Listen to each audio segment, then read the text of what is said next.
फिर से एक बार हम मिलते हैं भविष्य सूचक पाठशाला नंबर 83 के लिए। प्रोफेटिक टीचिंग नंबर 83 हम ये गान लेंगे। हे मसीहा, हे मेरे खुदा, अपने चरणों में दे तू जगह। तेरी सेवा करूं, तुझको सजदा करूं, मुझको तू अपने काबिल बना। सचमुच जब हम परमेश्वर की सेवा करते हैं तो हर एक वस्तुओं को वो हमें देता है बिना मांगे। कोई ऐसी चीजें हैं जो हम खुद नहीं जानते कि हमें क्या चाहिए, लेकिन प्रभु को हमसे ज्यादा पता है। इसलिए हमें सबसे पहले प्रभु के चरणों में जाना बहुत जरूरी है। आमीन।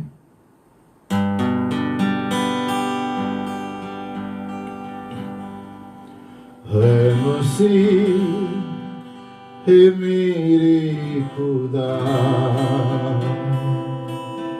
अपने चरणों में दे तू जगह।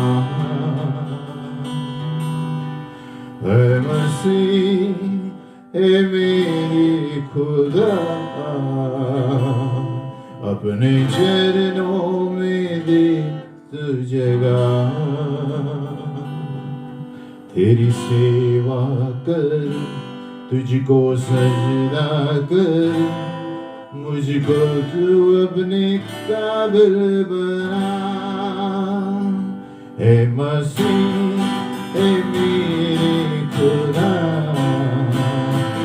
अपने चरण में दे तू जगह। हे मसीह, हे मेरे खुदा, अपने चरणों में दे तू जगह। तेरी सेवा कर, तुझको सजदा कर, मुझको तू अपने काबिल बना। मेरी नैया की डूब रही था, कोई किनारा नहीं। तूने देखा मुझे, दिया अपना प्यार, मेरा बेड़ा किया तूने पार। मेरी नैया की डूब रही था, कोई किनारा नहीं। तूने देखा मुझे, दिया अपना प्यार, मेरा बेड़ा किया तूने पार। है मसीह, हे मेरे खुदा, अपने चरणों में दे तू जगह। है मसीह, हे मेरे खुदा, अपने चरणों में दे तू जगह। तेरी सेवा कर, तुझको सजदा कर, मुझको तू अपने काबिल बना। ओ ला ला ला ला ला ला ला, ओ ला ला ला ला शिट दे दे दे दे, ओ ला ला ला ला ला ला, ओ ला ला ला ला, ओ ला ला शिट, ओ ला ला ला ला, ओ ला रे दे दे।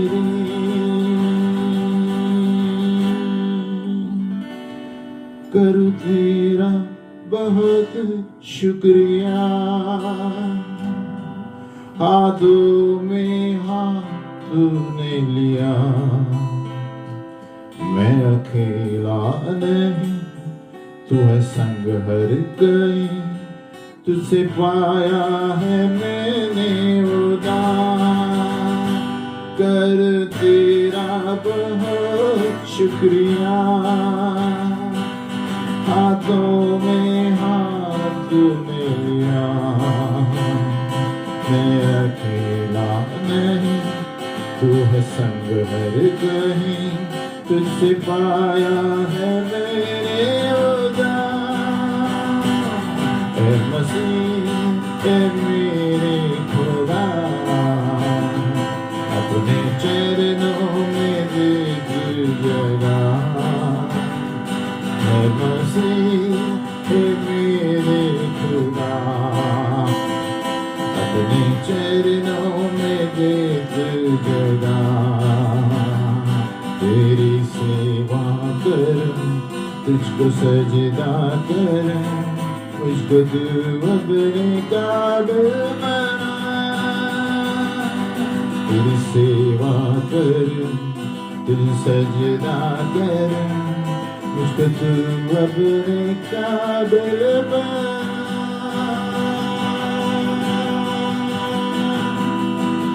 काबिल बना प्रभु, तेरे काबिल मुझको बना। मैं कुछ भी नहीं तेरे बिना, तू मुझको अपना काबिल बना।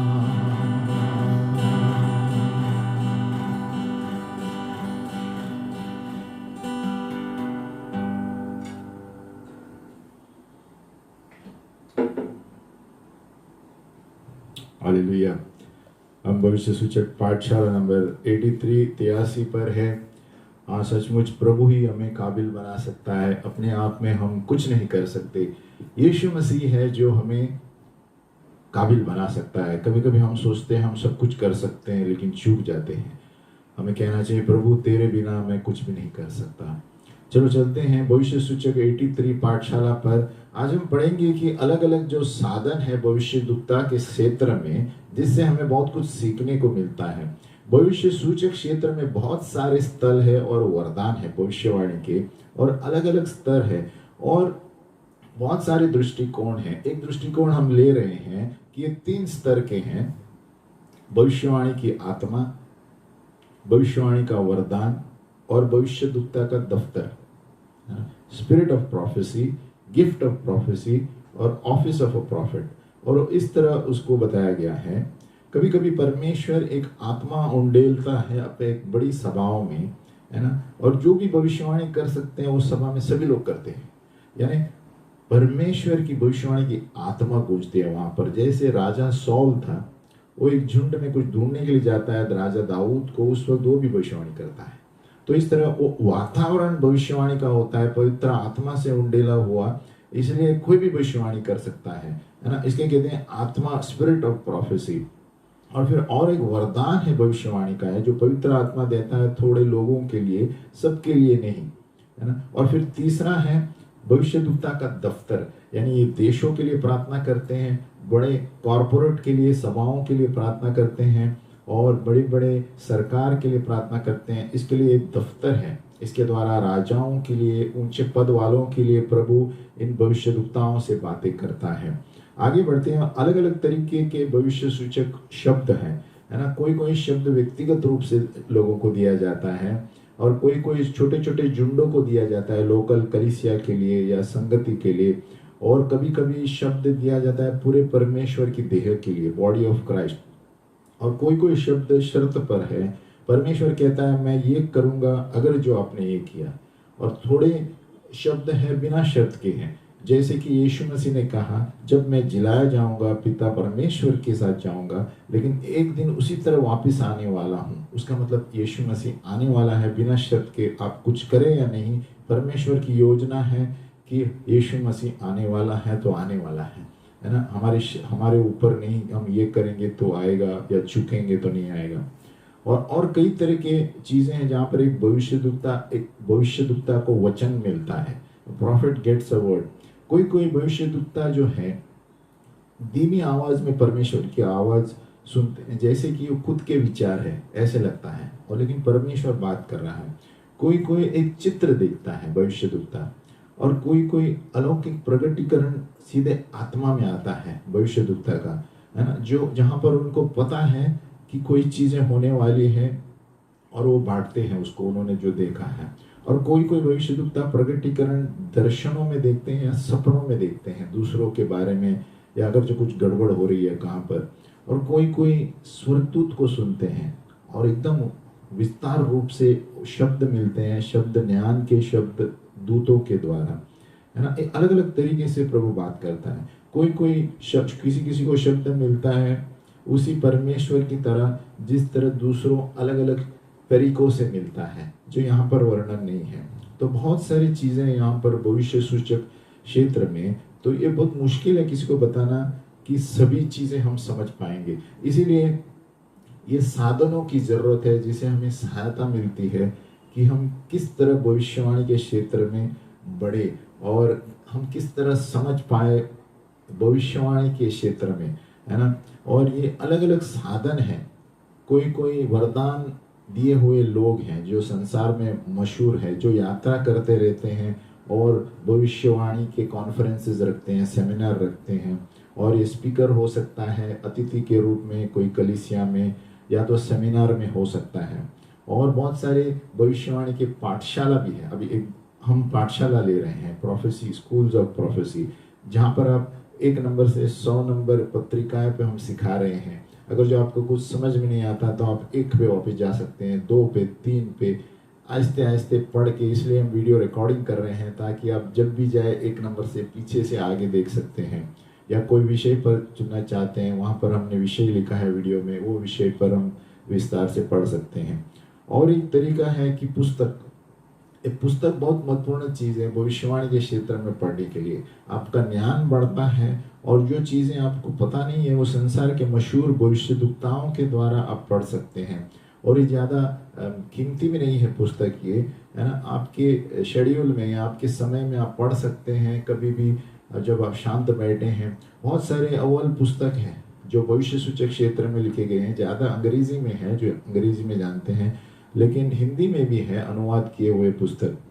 क्या आपको पता है कि पवित्र आत्मा को आनंद मिलता है जब हम एक पुस्तक पढ़ते हैं? कौन से पुस्तक? जब बाइबल पे आधारित भविष्य सूचक क्षेत्र में। उसी तरह वो उसको अच्छा लगता है पवित्र आत्मा जब हम बाइबल पढ़ते हैं, क्योंकि उसमें से वो हमें ज़्यादा ज्ञान और प्रकटीकरण देता है। और हमें सीखना है कि पवित्र आत्मा को आमंत्रण करना जब हम बाइबल पढ़ते हैं या पुस्तक पढ़ते हैं, ताकि हम वही खींच सकें जो प्रभु हमें चाहता है। क्योंकि हर एक व्यक्ति को प्रभु ने अलग अलग वरदान दिए हैं और प्रभु चाहता है उसके बाहर नहीं जाए, नहीं तो सब दुनिया उल्टी पुल्टी होती। तो प्रभु ने सबको वरदान दिए हैं। तो जब हम पुस्तक पढ़ते हैं हमें पवित्र आत्मा से प्रार्थना करना चाहिए, प्रभु मैं वही अंदर लूं जो मेरे लिए तूने रखा है, ताकि तेरी सेवकाई में मैं तेरी महिमा कर पाऊं। तो उसकी प्रभुता में हमें पढ़ना चाहिए। कभी कभी सब चीजें जो हम पढ़ते हैं प्रभु के नहीं हो सकते, इसलिए हमें संभालना है, पवित्र आत्मा को आमंत्रण करना है। अभी एक उदाहरण है, मशहूर लेखक है रिक जॉयनर, आप इंग्लिश वाले इंग्लिश में पढ़ सकते हैं। ये भविष्य सूचक सेवकाई में हम बता रहे हैं वो उन्होंने क्या लिखा है कि क्यों भविष्य सूचक सेवकाई की जरूरत है ना। प्रॉफिटिक मिनिस्ट्री, रिक जॉयनर, उनके पुस्तक में से मैं पढ़ रहा हूँ क्यों हमें क्यों जरूरत है भविष्य सूचक सेवकाई। और ये पुस्तक शुरुआत होता है कि नींव में भविष्य सूचक सेवकाई की। वो लिखता है कि आज की कलीसिया में क्यों भविष्य सूचक सेवकाई की जरूरत है, क्योंकि आज के दिन बहुत बहुत खतरनाक है और समस्याएं और घटना है ना। इसलिए परमेश्वर की आवाज़ सुनना बहुत ज़रूरी है। साफ आवाज़ यानी सीधे तरीके से जो हमें समझ में आए कि प्रभु बात कर रहा है। परमेश्वर चाहता है कि वो अपने बच्चों को सुरक्षित रखे, इसलिए उसकी आवाज़ सुनना ज़रूरी है, ताकि हम जो भी खतरनाक चीज़ें हैं वहाँ पर वो हमें सांत्वना देगा या सतर्क करेगा। जैसे हमारा संसार है ना, आगे की आजकल की दुनिया में बहुत हिला हुआ है ना, तो विश्वासी होने के नाते हमें ज़्यादा परमेश्वर पर निर्भर होना ज़रूरी है, उसकी आवाज़ पर हमारे जीने के लिए। इसलिए प्रभु भविष्य सूचक क्षेत्र को इस्तेमाल करता है लोगों की अगुवाई करने के लिए और सुरक्षित रखने के लिए। और परमेश्वर भविष्यवाणी इस्तेमाल करते हैं चेतावनी देने के लिए, आने वाले समस्या और घटनाओं के लिए, ताकि कलीसिया तैयार रहे आगे वाले ज़रूरतों के लिए। ये भी सारी चीज़ें, इसलिए कलीसिया को बहुत ज़रूरी है भविष्य सूचक क्षेत्र में दिलचस्पी ले और गंभीरता से ले।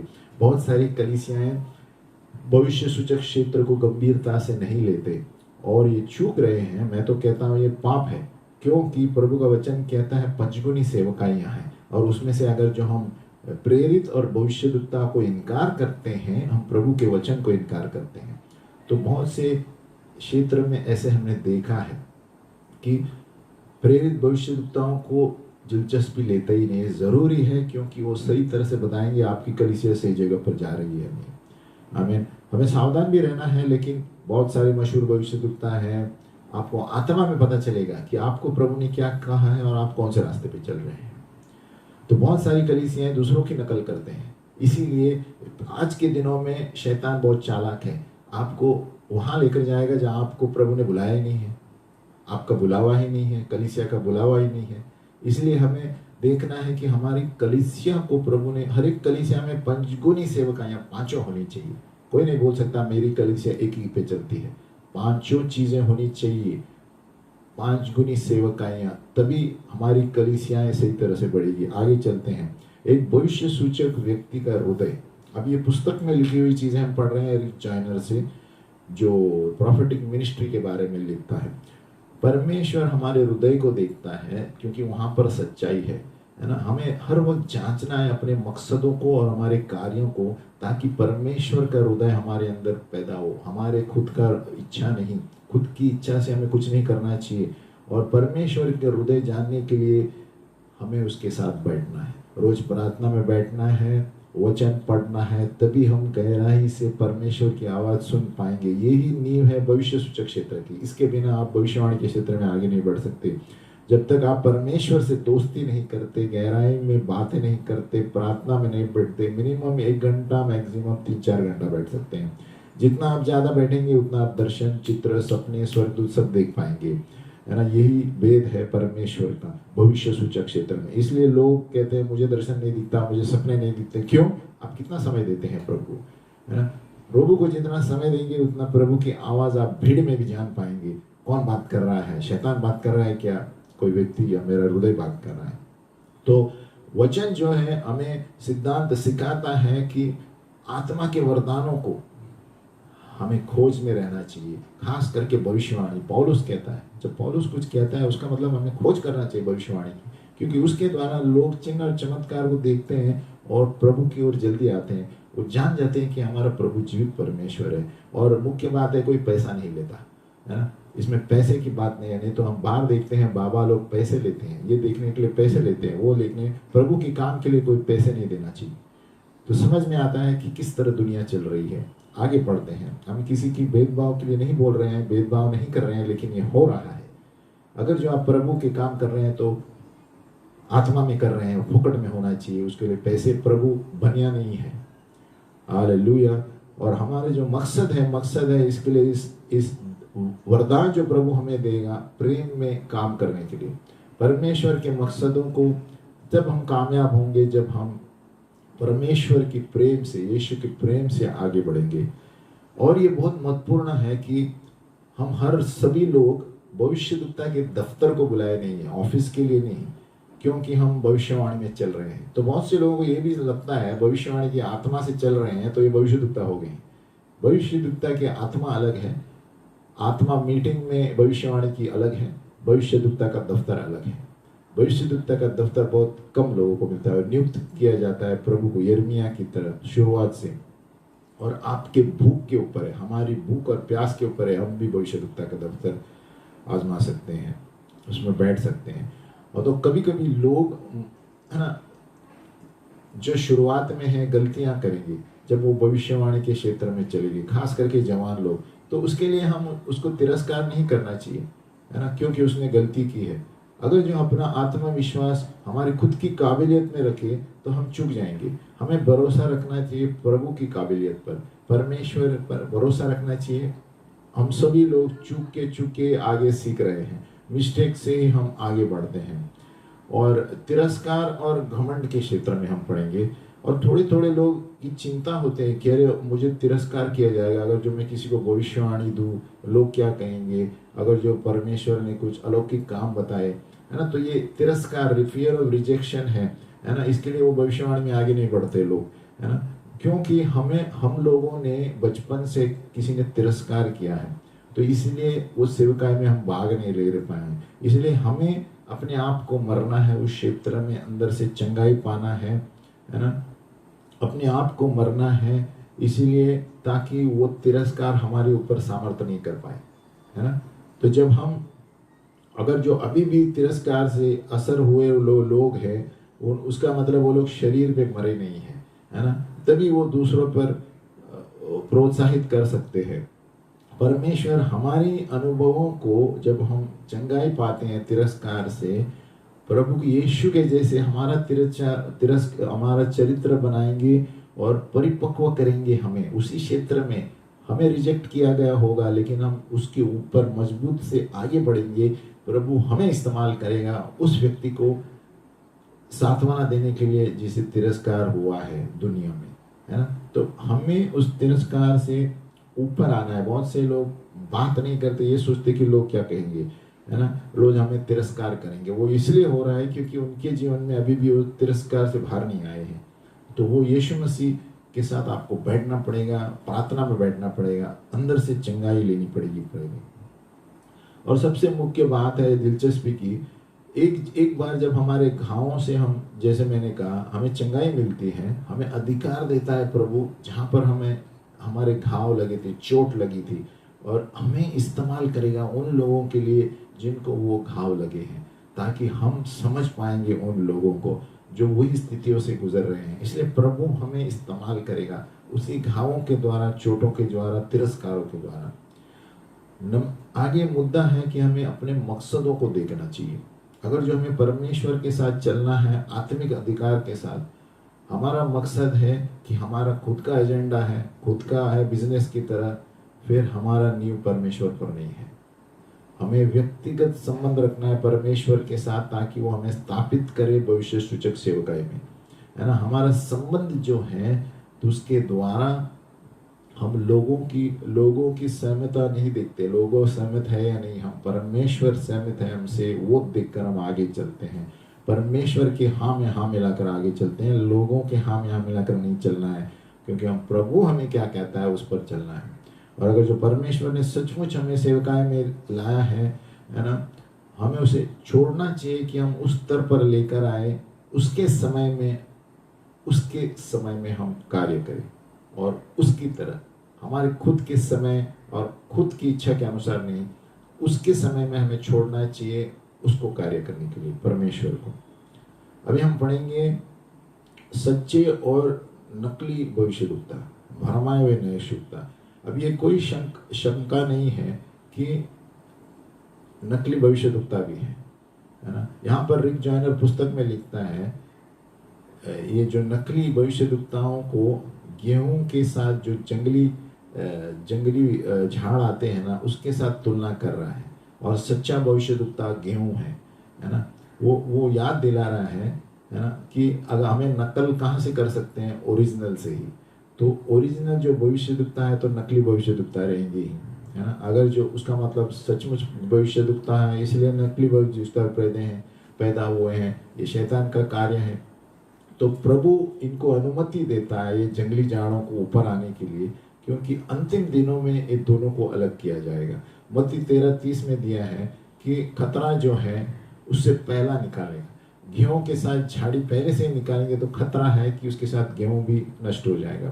तो प्रभु कहता है मत्ती 13:30 में, उनको बढ़ने दो फसल कटनी के समय तक, है ना। इसलिए जब भविष्यद्वक्ताएं जो है वो बढ़ते हैं, जो सेवकाई में जस्ट चालू किया है उन्होंने, वो गलतियां करते हैं, वो उनको भी लोग झूठे भविष्यद्वक्ता कहते हैं, लेकिन वो लोग नहीं है, वो सीख रहे हैं, है ना। वो सीख रहे हैं और उनको छोड़ना चाहिए परमेश्वर के वरदान में आगे बढ़ने के लिए, है ना। पहले से उनको निकाल देंगे उस जंगली झाड़ की तरह, है ना, उनको नाश हो जाएगा, है ना। तो परमेश्वर कभी कभी वाद विवाद को इस्तेमाल करेगा सेवकाई में शुद्धता के लाने के लिए और सच्चाई लाने के लिए, और वो भविष्यद्वक्ताओं को जब ऊपर ला रहा है तो वाद विवाद के रूप में भी सच्चाई और झूठाई का, है ना, वो अंतर हमें बताएगा। क्योंकि वाद विवाद करने से जांच होती है, और जांच होने से समझ आती है कि कौन गलत है कौन सही है है ना। और उसे पता चलता है कि कौन अपने खुद की इच्छा के अनुसार, खुद के एजेंडा, खुदगर्ज होकर कुछ करना चाहता है, प्रभु के लिए काम करना नहीं चाहता, उससे समझ में आता है। इसलिए कभी कभी प्रभु कलीसियाओं में भी वाद विवाद छोड़ता है, ताकि हम जांच पाए कि इसमें सच्चा व्यक्ति कौन है। आमीन। जॉइनर लिखता है, भले ही प्रभु हुक्म देता है कि गेहूं और जंगली झाड़ साथ में बढ़ जाए, है ना, लेकिन एक समय आएगा कि वो जंगली झाड़ को गेहूं से अलग निकालना पड़ेगा, जब तक उस गेहूं का आटा बनने से पहले, है ना। और ये एक दुख भरा सिलसिला है, और लेकिन सही समय पर ही होगा। जैसे कि गेहूं को जंगली झाड़ से निकालना, हमारा गेहूं या चपाती बनने से पहले उसको निकालना पड़ेगा, है ना। तो उसका भी समय है, सही समय पे हमें उनको निकालना है। झूठे भविष्यद्वक्ता अपने आप में प्रभु बताएगा आत्मा में। और बाकी क्षेत्र में पुस्तक में दिया गया है कि अलग अलग स्थल है प्रगटीकरण के, और कौन कौन से हैं हम देखेंगे।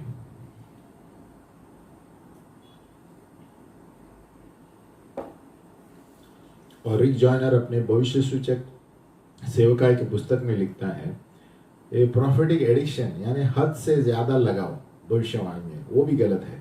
हद से ज्यादा लगाव का मतलब क्या है? कोई भविष्यद्वक्ता को ही भगवान का बना देते हैं, है ना। भगवान का वचन नहीं पढ़ते, कुछ भी जाए, अरे हमें बताओ ये सही है क्या, कहिए। तो ये हर वक्त भविष्यद्वक्ता के पास जाएंगे कि आपके पास मेरे लिए वचन है, आपके पास मेरे लिए वचन है। अरे सब वचन, प्रभु वचन के द्वारा आपसे बात करेगा। हाँ, तो हर वक्त भविष्यद्वक्ता के पास वचन नहीं होता है ना। तो ये हद से ज्यादा, ये एक आदत बन जाती है, जैसे हम ड्रग लेते हैं। तो प्रोफेटिक हर चीज, छोटी छोटी चीज के लिए भविष्यद्वक्ता के पास जाने की जरूरत नहीं है। प्रभु का वचन है, हमें प्रभु का वचन हमसे बात करता है ना। तो और ये एक तरीके के लोग हैं। और दूसरे तरीके के लोग हैं कि अगुवाई करने वाला प्रगटीकरण, जहां पर प्रभु हमें प्रगटीकरण देता है एक अगुवाई करने के लिए, उनको बोलने के लिए, है ना, और आत्मिक युद्ध के लिए, है ना। तो ये दो तरह के अलग अलग स्तर हैं। एक तो हद से ज्यादा भविष्यद्वक्ता की ओर लगा हुआ है लोगों का, जहां पर प्रभु कहता है वचन पढ़ो, वचन में मैं बात करूंगा। सब चीजों के लिए भविष्यद्वक्ता के पास हमने नहीं जाना है ना।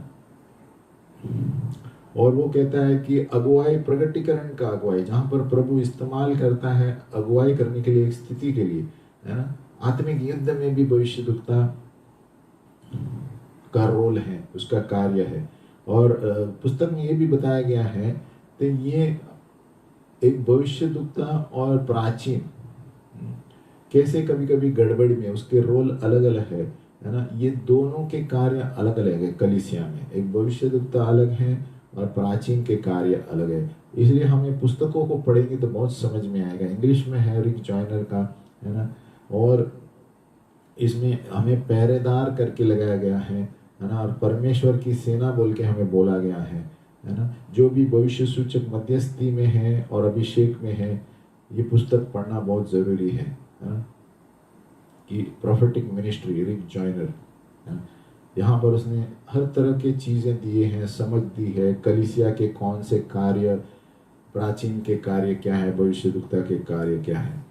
आगे पढ़ेंगे। अभी जीवन के शब्द, हमारे शब्द जो मुंह से निकलते हैं ये मरण या जीवन लेकर आते हैं। जैसे हम भविष्य सूचक में बढ़ते हैं और परमेश्वर के साथ बढ़ते हैं, हम देखते हैं कि हमारे शब्दों में ज्यादा से ज्यादा सामर्थ निकलता है, खास करके जब परमेश्वर उसमें अभिषेक डालता है। एक वचन सही समय पर हम जब बोलेंगे और परमेश्वर का अभिषेक रहता है, उसमें बहुत सामर्थ रहता है। वो सामने वाला व्यक्ति गड़बड़ी में आ जाएगा जब हम बात करेंगे, और जब सुधारेंगे, सुधार का वचन रहेगा। तो इसलिए हम आत्मिक जो भविष्य सूचक क्षेत्र में कभी कभी चिन्ह के रूप में लोगों को बताते हैं, सपनों के, दर्शनों के रूप में, है ना। बहुत सारी चीजों के द्वारा हमें समय लगता है और धीरज लगता है फल बोने के लिए, है ना। इन सारी चीजों में, है ना, एक समस्या का रद्द नहीं किया जा सकता सिर्फ चिन्ह देखते हुए, है ना। हमें उसके जड़ को मारना है। हमें क्या कहते हैं, कुलाड़ा जड़ पे मारना है एक झाड़ के, अगर जो उसको सुलझाना है तो, है ना। उदाहरण के तौर पर उसका साधन हमें देखना है, उसका नींव क्या है, और उसके द्वारा चिन्ह को भी निकाल सकते हैं कि उसका जड़ पहला देखना है ना। इसलिए प्रभु अंदर से बाहर काम करता है। हमारे अंदर जो समस्याएं अंदर से निकाल के फिर बाहर की चीजें खुद ब खुद बदलाव आता है। बाहर से अंदर बदलाव नहीं होता है, लेकिन प्रभु अंदर से बाहर की ओर बदलाव करता है। इसलिए कभी कभी सिर्फ चिन्हों के द्वारा उस समस्या को हम सुलझा नहीं सकते, उसके जड़ पर जाना है। तो जड़ पर जाएंगे तो चिन्ह भी निकल जाएंगे। तो सपनों के द्वारा, चिन्हों के द्वारा प्रभु कभी कभी हम दूसरों के क्षेत्र में प्रभु हमें बताता है, भविष्य सूचक क्षेत्र में। हमारा परमेश्वर कार्य करने वाला परमेश्वर है, और उसका फल जो है कार्य का फल है। और वो भी हमारा मकसद रहना चाहिए कि सिर्फ फल बोना नहीं है, लेकिन फल ऐसा हम लाए जो बने रहे, है ना, जो फल बहुतायत का हो और वो अंत तक बना रहे। सिर्फ फल लाना प्रभु नहीं कहता। इसलिए इसके लिए धीरज की जरूरत है, ताकि हम ऐसा फल लाए कि अंत तक वो फल रहे, है ना। और लेकिन ये बांट जोड़ना बहुत योग्य है, क्योंकि जहाँ पर फल बना रहेगा वहाँ पर उसमें छुटकारा है, और उसमें प्रभु यीशु का नाम उठाया जाएगा, और सभी लोग उसकी ओर आकर्षित होंगे। उन लोगों पर जो जिनका फल बना रहता है ना। इसलिए हमें सिर्फ फल लाने की कोशिश नहीं करनी चाहिए, वो फल बने रहने के लिए कोशिश करनी चाहिए, तभी लोग यीशु की ओर आकर्षित होते हैं। और एक पुस्तक है, परमेश्वर की आवाज को कैसे सुन इस गड़बड़ी की दुनिया में, है ना, इतने सारे आवाजों में। ये भी एक पुस्तक लिखी हुई है।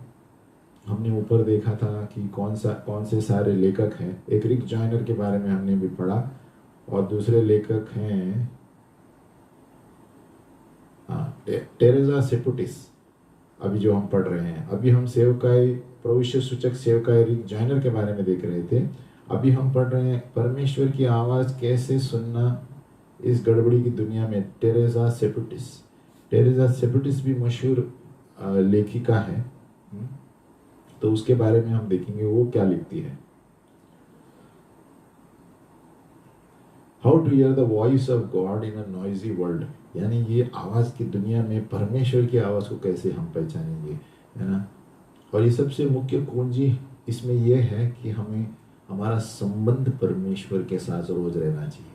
जब हमारा संबंध बना रहेगा ना, तो प्रभु की आवाज़ साफ सुनाई देगी। जितना हम नज़दीक से प्रभु के साथ रोज बात करेंगे, हम तुरंत अंतर जान पाएंगे परमेश्वर की आवाज़ और शत्रु की आवाज़ क्या है। जितना हम एक व्यक्ति को ज़्यादा जानते हैं, हम उस व्यक्ति को ज़्यादा जल्दी समझ पाते हैं, है ना, जब वो बात करते हैं। उसी तरह जितना हम परमेश्वर से ज़्यादा बात करेंगे, उतना हम समझ पाएंगे उसकी आवाज़ है या और किसकी आवाज़ है। और ये संबंध हम ऐसे जुड़ेंगे जब हम उसके साथ संबंध दें, उसके साथ समय देंगे, रोज सवेरे या 1 घंटा, 2 घंटा, 3 घंटा, है ना। और जैसे हम संबंध बढ़ते हैं पढ़ने से, मनन करने से, उसके वचन को मनन करने से, और जब उनको मांगते हैं प्रभु तेरी इच्छा हो हमारे जीवन में, ये सारी चीज़ों के द्वारा हम उसके चीज़ों को जान पाएंगे। परमेश्वर हमसे लगातार बातें करता था, अपने बच्चों से बातें करता रहता है, लेकिन हम सुनते कम हैं, क्योंकि हमारा ध्यान इस संसार में इतना जुड़ा हुआ है। इसलिए वो कहता है, जब हम परमेश्वर के साथ बैठे रहते हैं रोज प्रार्थना में, तो उसकी आवाज़ जान पाएंगे, है ना। और फिर हम परमेश्वर की आवाज़ की नकल करेंगे कि उसको क्या चाहिए, है ना। कभी कभी शत्रु भी हमें गड़बड़ी में लेकर आएगा कि वो परमेश्वर की आवाज़ है ना, और ऐसी चीज़ें बताएगा जो शैतानी दुनिया बताती है। इसलिए हमें जानना प्रभु को बहुत ज़रूरी है, तो ताकि हम अंतर जान पाए कि कौन सी आवाज़ बात कर रही है। परमेश्वर लगातार बात कर रहा है अपने बच्चों से, क्योंकि वो बात करने वाला परमेश्वर है। लेकिन दुख की बात है कि सभी लोग उसकी आवाज़ को नहीं पहचानते जब वो बात कर रहा है ना। हमें सब लोगों को प्रभु ने बनाया है ताकि वो हमसे बातें करें, लेकिन हम उनको जानते नहीं हैं कि वो बातें कर रहे हैं। इसलिए हमें सिखाना चाहिए कि उसकी आवाज़ को हम कैसे पहचानें, है ना। ये उसी तरह है जिस तरह चिड़िया उड़ने कैसे सीखती हैं। छोटी छोटी चिड़िया जो है ना, उनकी माँ आके उनको सिखाती है ना। वो शुरुआत में उड़ नहीं सकते। उसी तरह प्रभु हमें सिखाता है जब हम प्रभु के साथ बैठते हैं। हम उसके बच्चे हैं, छोटे बच्चे। और एक कारण है हम परमेश्वर की आवाज़ नहीं सुन पाते हैं क्योंकि हम विश्वास नहीं करते कि परमेश्वर हमसे बात कर रहा है, या हम सोचते हैं कि ये मेरा ही मन है, परमेश्वर का वचन नहीं है, परमेश्वर का आवाज़ नहीं है। हम सोचते हैं ये मेरा ही मन होगा, परमेश्वर की आवाज़ नहीं है। ये देखो सैमुअल जो पुराने नियम में था उसको भी ऐसे ही हुआ। उसको लगा एली ने, याजक ने उसको बुलाया और 3 बार उधर गया, वहाँ पर एली के पास गया, लेकिन अंत में एली को पता चला कि प्रभु बात कर रहा है इसके साथ। इसलिए उसने कहा किस तरह बोलना चाहिए, प्रभु मेरे कान खुले हैं, मुझसे बातें करो। जब ऐसे सैमुअल ने बताया तब उसने जान पाया कि प्रभु की आवाज़ क्या है ना। 3 बार वो एली के पास गया जो उसका याजक था, है ना, और उसको पता नहीं चला कौन बातें कर रहा है। उसको लगा एली बुला रहा है, लेकिन अंत में एली को पता चला कि परमेश्वर बुला रहा है। तो उसने सिखाया सैमुअल को कि प्रभु से किस तरह बोलना है, कि प्रभु मैं बाट जो रहा हूँ, मुझसे बातें करो, कि मैं सुन रहा हूँ। ऐसे जब बोलने लगा तो उसको, ये हम सब लोगों के लिए उदाहरण है। और अभी और एक जगह है जहाँ पर प्रभु हमसे बातें करता है। ये विषय है, मुद्दा है, परमेश्वर उसके वचन के द्वारा हमसे बातें करता है। सबसे बड़ा यंत्र है परमेश्वर का लिखा हुआ वचन।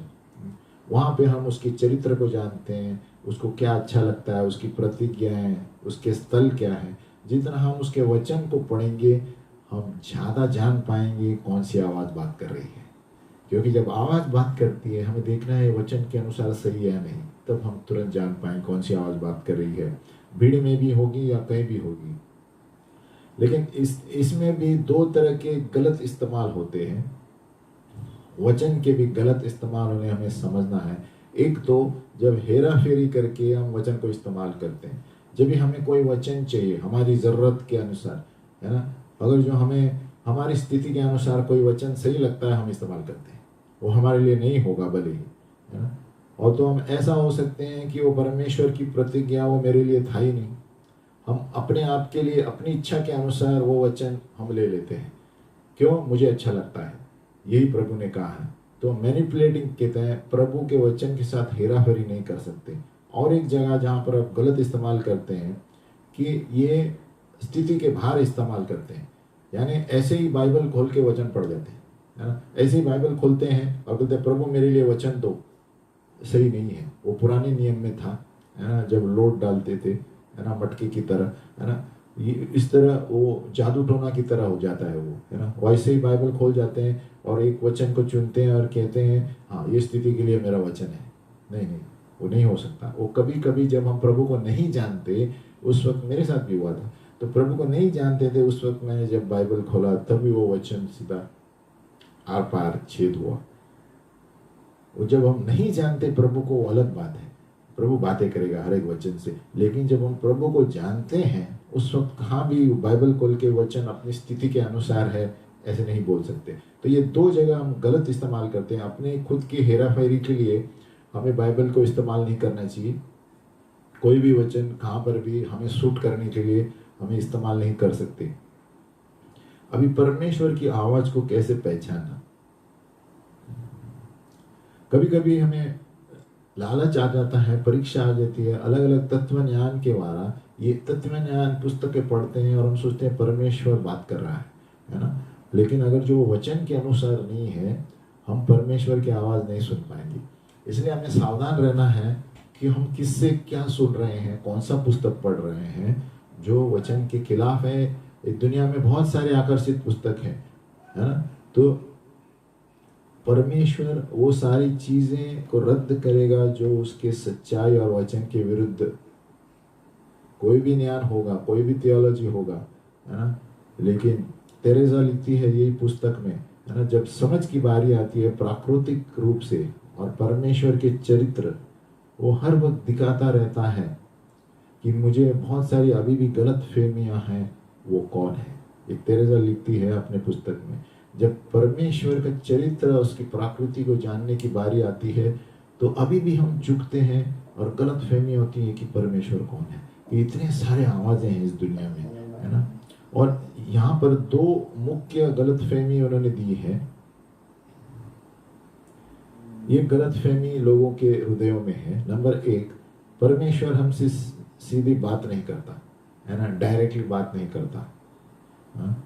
नहीं, ये गलत है। परमेश्वर बच्चों से अपने बातें करता है ना। और एक है कि मुझे व्यक्तिगत रूप से बातें नहीं करता, ये भी गलत है ना। परमेश्वर चाहता है कि सभी लोग उसको सुने और उसके साथ संबंध में रहे, है ना। परमेश्वर हमारा वार्तालाप करने वाला परमेश्वर है, उसका स्वभाव ही ऐसा है। उसने हमें इसीलिए बनाया है, एक दूसरे के साथ बातें करे और उसके साथ बातें करे, है ना। वो व्यक्तिगत संबंध रखना चाहता है। प्रॉब्लम ये है, हम ही सवेरे उठकर उसको वक्त नहीं देते, हम बाकी सारी चीज़ों में वक्त देते हैं, मोबाइल को ज़्यादा समय देते हैं। उसके साथ आप बात कर सकते हैं, लेकिन परमेश्वर के साथ बात करने टाइम नहीं है।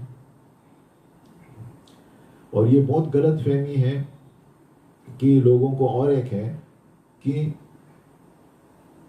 हमें बहुत पवित्र रहना है, परमेश्वर की आवाज़ सुनना है तो, नहीं तो परमेश्वर बात नहीं करेगा। ये गलत है ना। वचन में हम देखते हैं कितने उदाहरण हैं, सभी पापी लोग थे, वहां पर प्रभु दर्शन में आए, अविश्वासियों के साथ भी प्रभु बातें की, दर्शन में आए, उनसे बात किया, है ना।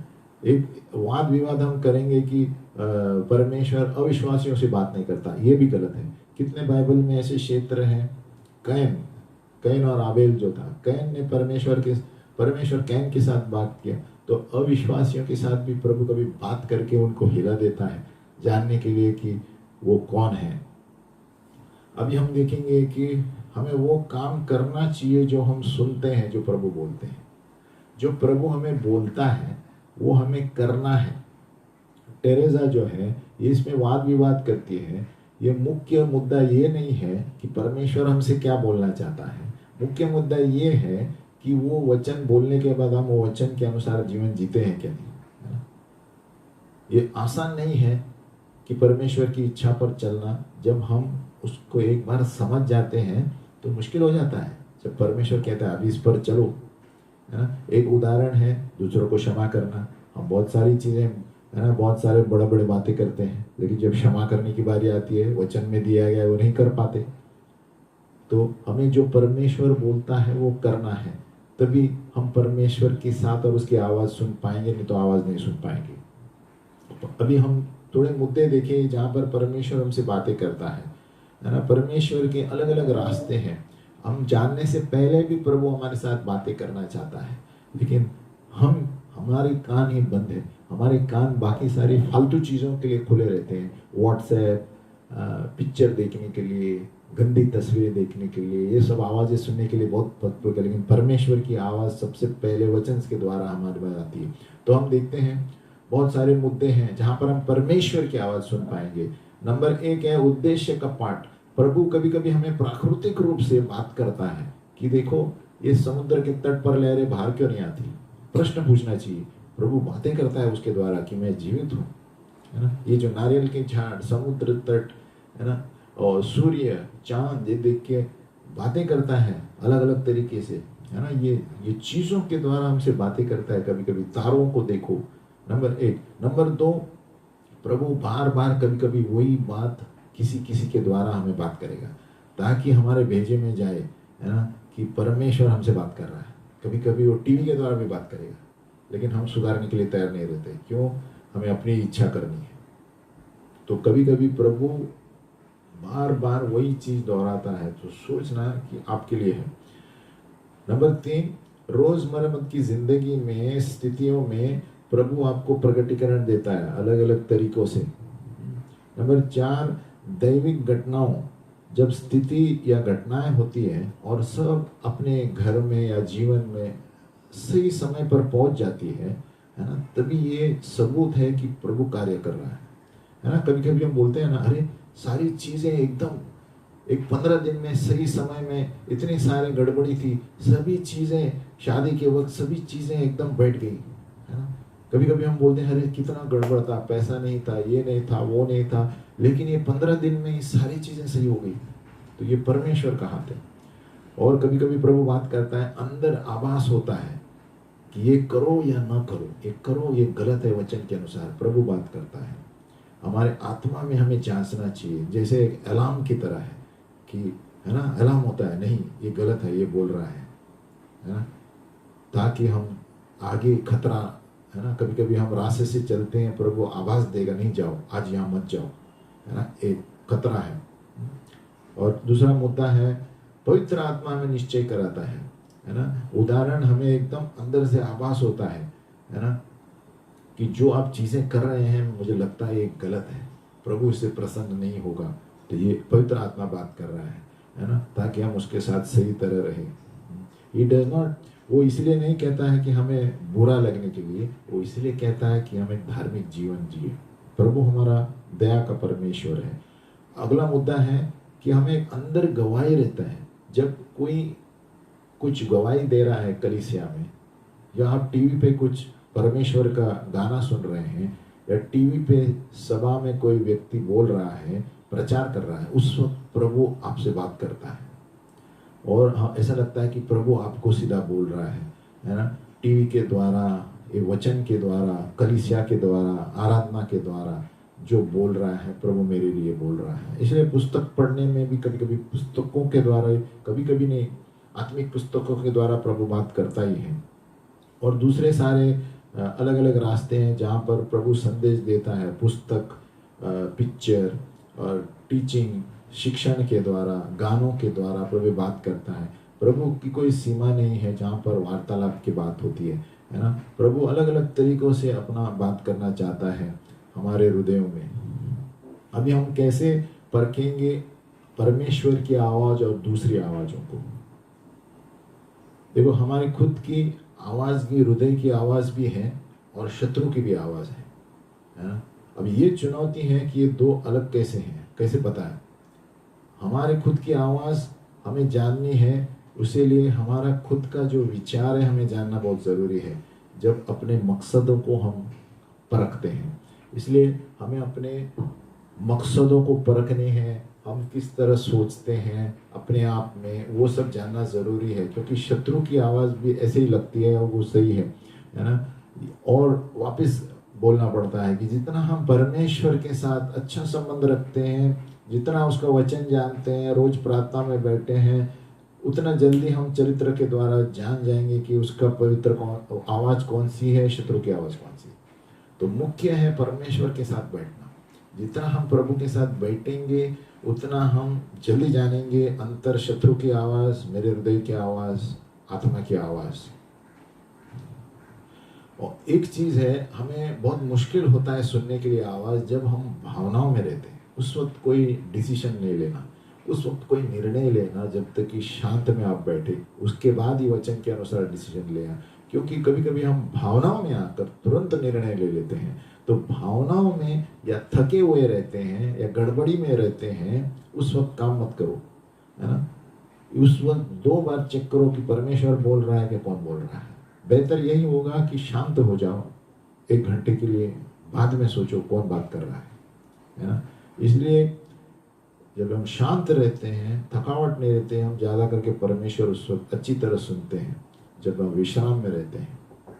इसलिए रोज प्रभु के साथ बैठना, आंख बंद करके स्थिर बैठना बहुत जरूरी है। परमेश्वर ने कहा है स्थिर रहो और जानो कि मैं यहोवा हूं। तो शत्रु जो है कभी कभी वचन इस्तेमाल करेगा परमेश्वर की नकल करने, जिस तरह यीशु को किया, है ना।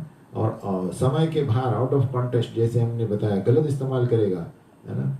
और जो मुख्य कुंजी है, कैसे पता चलेगा कि हम जब वचन में पक्के होंगे, है ना, तो हम जानेंगे कि वो वचन किस तरह उल्लू बना रहा है ना। यीशु मसीह को जैसे किया, है ना, कैसे परखा, है ना, कि तुम ऊपर से उड़ी मारो, है ना, स्वर्गदूत छोड़ेंगे। लेकिन यीशु मसीह ने कहा, प्रभु ने कहा है कि परमेश्वर की परीक्षा न लेना।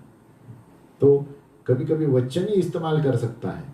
इसलिए अगर जो हम रोज वचन पढ़ते हैं, हम जान जाएंगे कि कहाँ पर शत्रु में उल्लू बनाने की कोशिश करता है।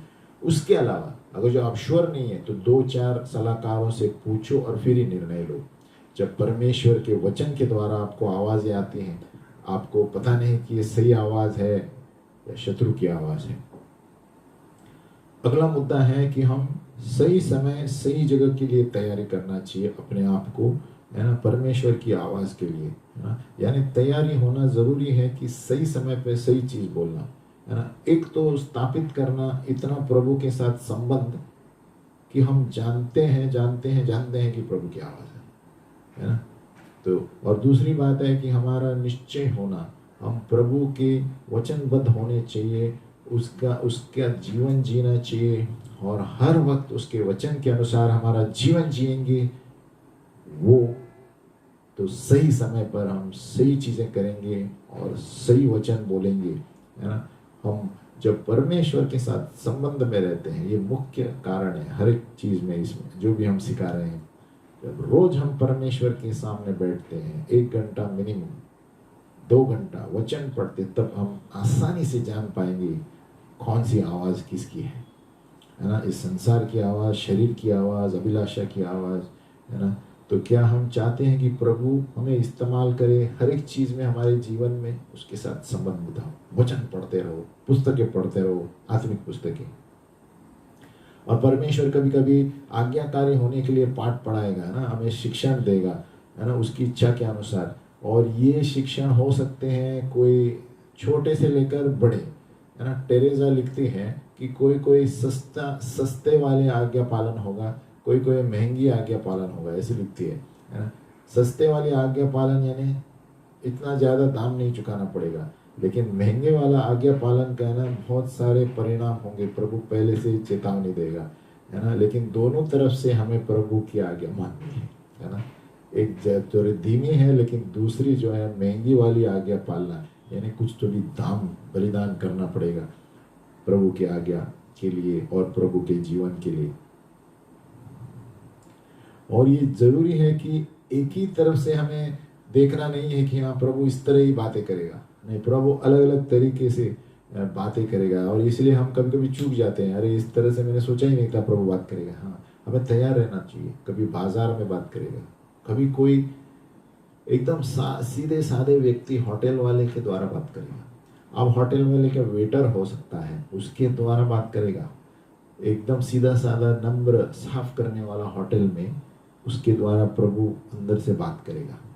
ये मैंने अनुभव किया, अलग अलग तरीके से बात करता है।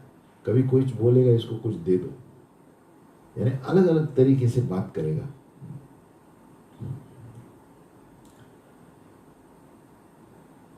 तो जब हम सीख रहे हैं परमेश्वर की आवाज में, ये जानना भी जरूरी है कि परमेश्वर की आवाज कौन सी नहीं है, what is not God's voice.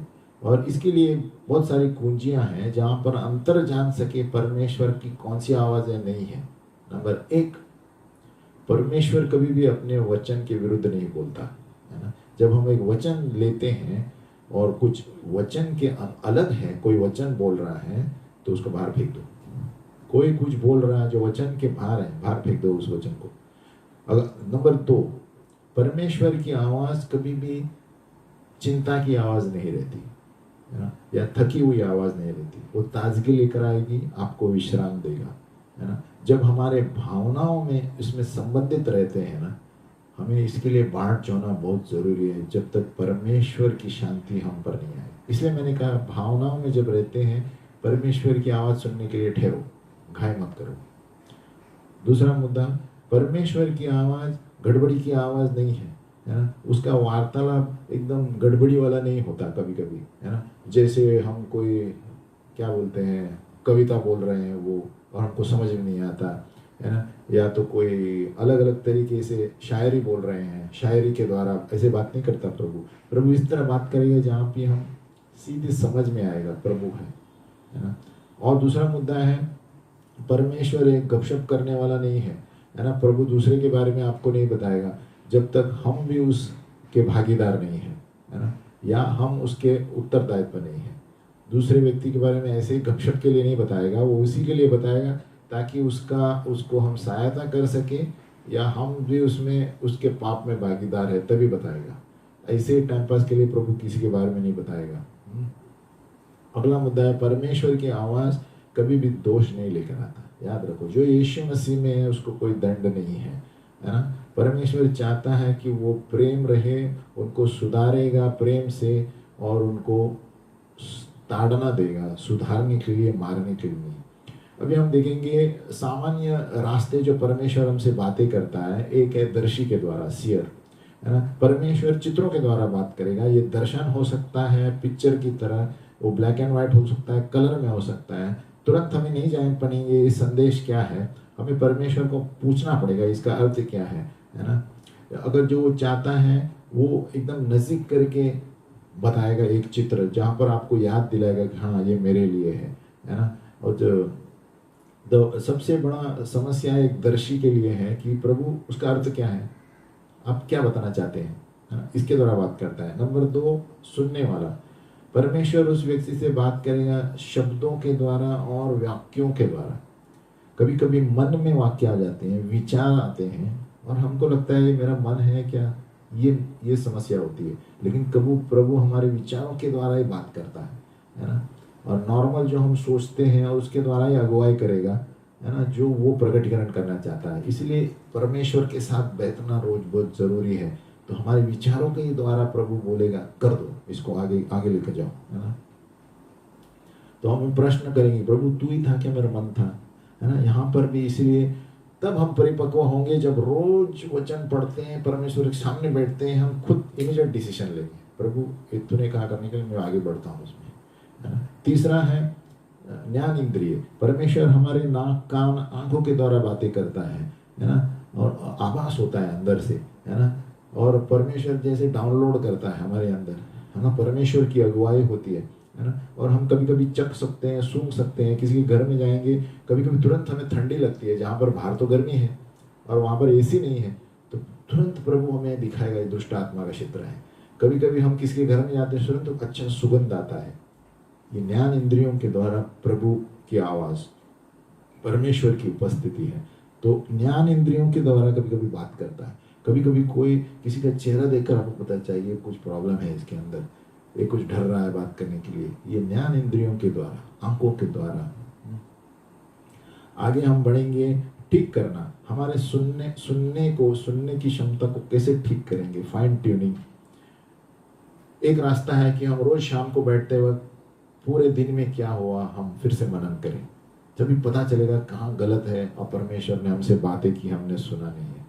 आप परमेश्वर को आमंत्रण करो कि पूरे दिन में प्रभु क्या क्या हुआ। परमेश्वर को अच्छा लगता है जैसे एक बात करते हैं हम, है ना। और किधर गलती हुई, किधर प्रभु ने किसी का सामना किया और वहाँ पर मैंने कोई दिलचस्पी नहीं ली, उस वक्त हम जान जाएंगे कि प्रभु ने बात की या नहीं, है ना।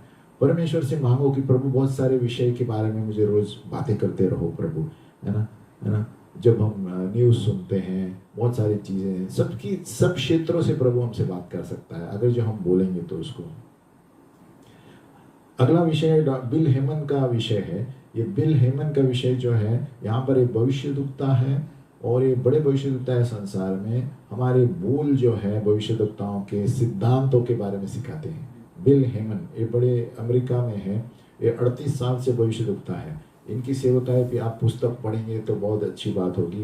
ये बहुत सारे लेखक है, बहुत सारे पुस्तक लिखे हैं भविष्यद्वक्ता की सेवकाएं, है ना। क्रिश्चियन इंटरनेशनल स्कूल फ्लोरिडा में इसका चलाया जाता है ना। वो एक दफ्तर है भविष्यद्वक्ता का, उसका आप टीवी पे भी आते हैं वो, है ना। और वो नज़दीक से देख रहा है। ये 10 क्षेत्र है जहाँ पर हम परिपक्व हो सकते हैं हमारी सेवकाई में भविष्यद्वक्ता की। ये 10 क्षेत्र बताते हैं, उसके पुस्तक से हम पढ़ रहे हैं। डॉक्टर बिल हेमन, आपको मार्केट में मिला तो आप पढ़िए। और ये एरिया है मनुष्यत्व, स्त्री तत्व, यानी जब परमेश्वर का चरित्र हमारे अंदर होना चाहिए। परमेश्वर हमें चुनौतियाँ लेकर आता है, शारीरिक, भावना और आर्थिक, जब हमारे जीवन, है ना, ताकि हमें परिपक्व और तैयारी करें। ये 10 क्षेत्र में बता रहा है।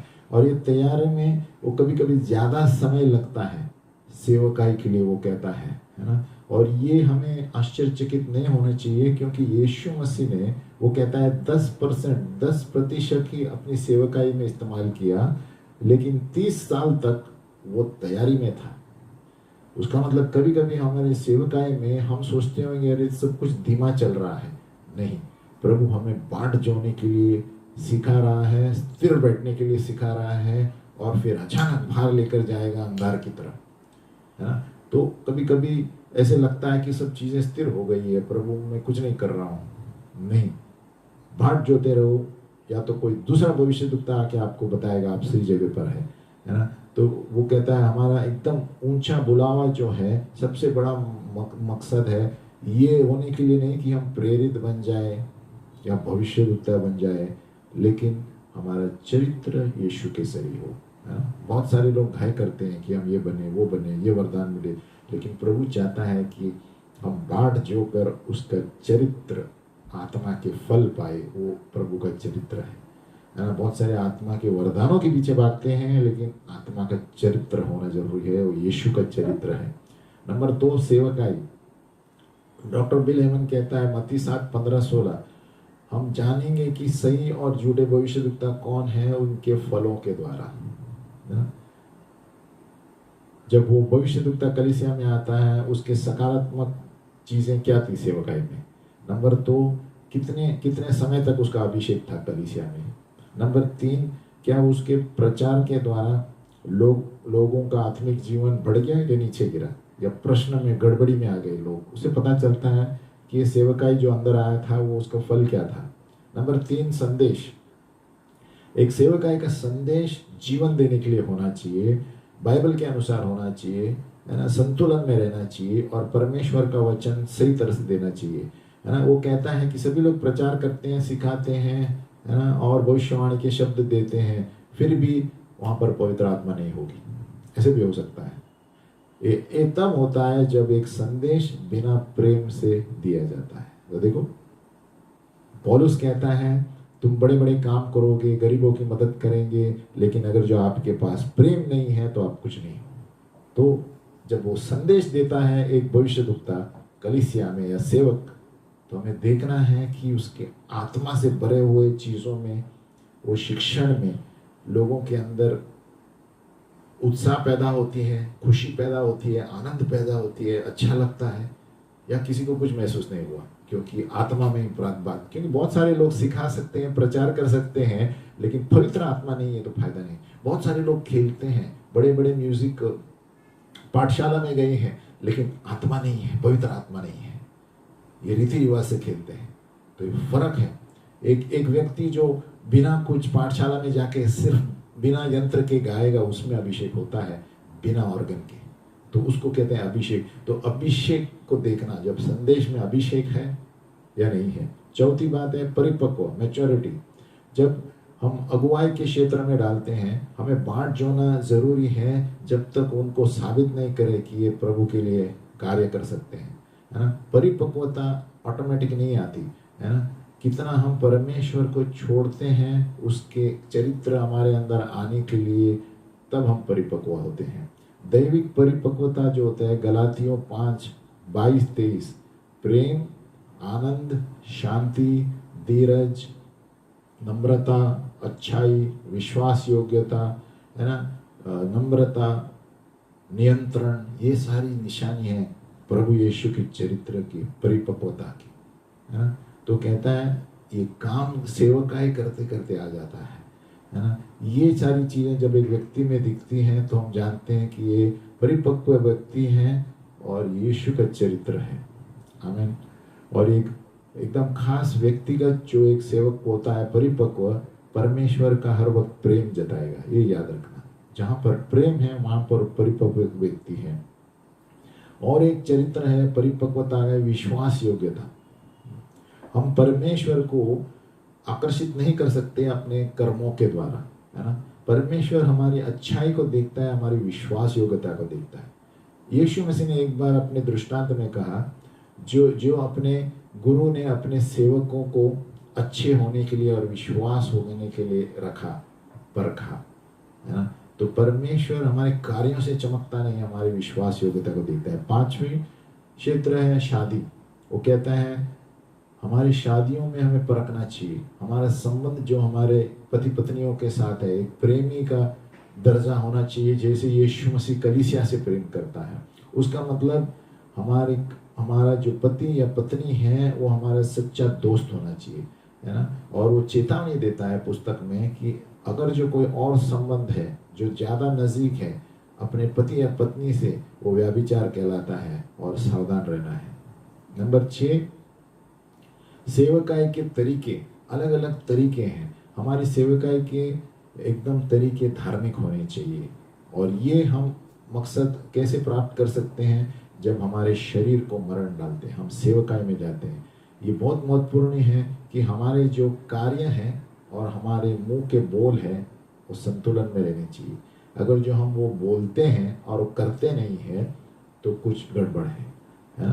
तो हमारे सेवकाई के तरीके दर्शाना चाहिए कि ये आत्मिक व्यक्ति है ना? उसका मतलब ये नहीं कि हम बड़ा चढ़ा कर कुछ बोलना है या झूठ मूठ कुछ बोलना है सच्चाई बताने के लिए, है ना? एक सेवक जो है ईमानदारी दर्शाना चाहिए। जिस तरह आर्थिक चर्च की आर्थिक स्थिति में अगर जो कोई पैसे चाहिए, हमें कोई झोल झोल कहते हैं जो मुंबई भाषा में, झोल नहीं करना चाहिए कलीसिया के पैसों में, क्योंकि प्रभु देखता है।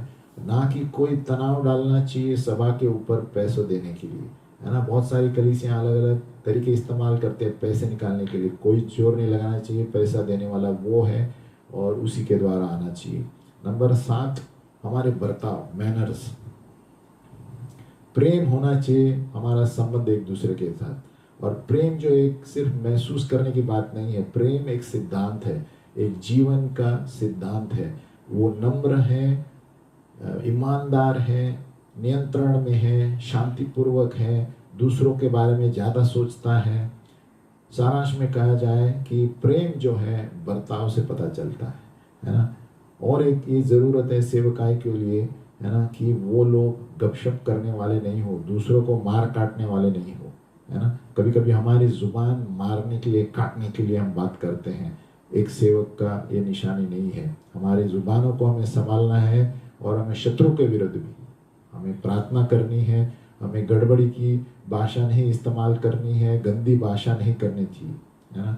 क्योंकि एक विश्वासी के मुंह से या जीवन में मुंह के द्वारा पता चलता है। यीशु मसीह ने कहा जो मुंह से निकलता है वो आदमी को पाप में लेकर आता है। नंबर 8, पैसा, है ना? परमेश्वर हमें उन्नति चाहता है और हमें बहुतायत से देना चाहता है। वो कहता है अगर जो पहले हम उसके राज्य की खोजी करेंगे और धार्मिकता, सारी चीज़ें हमें मिलेंगी। तो ये बर्ताव हमारा किस तरह है पैसों के, ये महत्वपूर्ण है। दशमांश जब हम लेते हैं, है ना, वो कहता है धार्मिकता से सभी चीज़ें होनी चाहिए, बाइबल के अनुसार होनी चाहिए। पैसे देने और कलीसिया के लिए बाइबल के अनुसार होनी चाहिए। नंबर 9, धर्मता, पवित्रता। गलत चीज़ें देखना, कलीसिया वालों की पोर्नोग्राफी, ऐसे चित्र देखना जिसके द्वारा हमारे भावनाएं बढ़ जाए और परमेश्वर के साथ हमारा संबंध दूर हो जाए, है ना? जो भी अपवित्र चीज़ें हैं ये पाप है, क्योंकि वो सोचते सोचते हमारे वचन के पढ़ने की क्षमता कम हो जाती है और प्रार्थना करते वक्त वही चीज़ें सामने आती है ना? यानी उसके द्वारा एक कार्य होता है, हर एक विचार मन में जाता है, मन से कार्य में हो जाता है और पाप हो जाता है। और जब हम सामने वाले लड़का लड़की से बात करते हैं, हमें एक दूसरे के साथ आदर से बात करना है। खास करके सभाओं में बहुत से लोग एक दूसरे को गले लगाते हैं, ये हमें संभालना है। एक गले लगाने में बहुत सारे गलत संबंध चालू होते हैं, कोई कोई चुम्मा भी लेते हैं, है ना? इसलिए दिया गया है ना? हल्के गले लगाना ही नहीं है, सामने वाले के गले गले नमस्कार, हाथ मिलाना ही अच्छा होगा जहाँ पर, नहीं तो गलत फहमी हो जाती है ना? खास करके जब लीडर लोग हैं और कब किसी के हाथ रख के जब प्रार्थना करते हैं, संभालना है हमें, है ना, कि महिलाओं के ऊपर या पुरुषों के ऊपर कैसे क्या करना है। तो पवित्रता दिखनी चाहिए। यीशु मसीह ने कहा हमारे अगर जो मन में भी अभिलाषा है तो ये व्यभिचार कहलाता है ना? और इसका उत्तर ये है कि हमारे हर एक विचार और कल्पनाओं को हम यीशु के पास लेके खंडन करते हैं। 2 कोरिन्थियों 10:5 ये वचन रहना चाहिए। यीशु ने हाँ अच्छा उदाहरण दिया, जब शैतान ने उसे परीक्षा में लाया, है ना, उन्होंने वचन को दोहराया, है ना? हम हर एक कल्पना और विचार को खंडन करते हैं और यीशु के आज्ञाकारी बना देते हैं। 10वां मुद्दा है मकसद। जब हम सेवकाई करते हैं, हमारे मकसद क्या है? हमारे व्यक्तिगत महिमा के लिए करते हैं तो परमेश्वर के लिए नहीं कर रहे हैं। यीशु ने कहा मत्ती 6:1 में कि हमारे कार्य हमें संभालना है जब हम काम करते हैं, लोगों के सामने बताने के लिए नहीं। परमेश्वर हमारे हृदयों को देखता है, जहाँ पर हमारी सच्चा मकसद पता चलता है ना? हमारा जो मकसद है ये परमेश्वर की इच्छा पूरी करने के लिए होनी चाहिए और उसकी महिमा के लिए होनी चाहिए। जब हम सेवकाई करते हैं परमेश्वर के प्रेम में, हम सच्चे मकसद से करते हैं, है ना। अगर जो मेरे पास भविष्यवाणी का वरदान है और सारे परमेश्वर के भेद को जानते हैं और सारा ज्ञान है और सारा विश्वास है जो पहाड़ को हिला सकते हैं, लेकिन प्रेम नहीं है तो मैं कुछ भी नहीं। अगर जो मैं सब कुछ दे दूं गरीबों के लिए और मेरे शरीर को दे दूं आग में डालने के लिए, लेकिन प्रेम नहीं है तो मेरे पास कुछ नहीं है। तो हमारा मकसद परमेश्वर का प्रेम होना चाहिए सेवकाई के लिए और एक दूसरे के लिए। हम प्रार्थना करेंगे। हे पिता परमेश्वर, हम धन्यवाद देते हैं प्रभु कि सेवकाई क्यों पुस्तकों के द्वारा बहुत सारी चीजें हम सीख सकते हैं। हम प्रार्थना करते हैं प्रभु, जो भी देख रहे हैं या सुन रहे हैं वो भविष्यवाणी के क्षेत्र में पुस्तकें पढ़े प्रभु, क्योंकि अलग अलग साधन है जो भविष्यवाणी के क्षेत्र में हम पढ़ सकते हैं और हमारा ज्ञान बढ़ता है, जो हम खुद भी पढ़ते हैं प्रभु। जैसे मशहूर पुस्तकें जो टेरेसा सिटपुस है प्रभु, बिल हेमन है, रिक जॉयनर है, जेम्स गॉल है प्रभु, ऐसे पुस्तकों को हम हिंदी में अनुवाद के लिए भी प्रार्थना करते हैं प्रभु, ताकि जो भी भविष्यवाणी के क्षेत्र में दिलचस्पी रखते हैं प्रभु, वो भी इनमें ज्ञान बढ़ाए और अपने सेवकाई में प्रभु पवित्र आत्मा से कार्य कर पाएंगे प्रभु, क्योंकि पुस्तकों के द्वारा भी तेरी पवित्र आत्मा कार्य करती है प्रभु, क्योंकि ये लेखक जो है तेरे दास है प्रभु।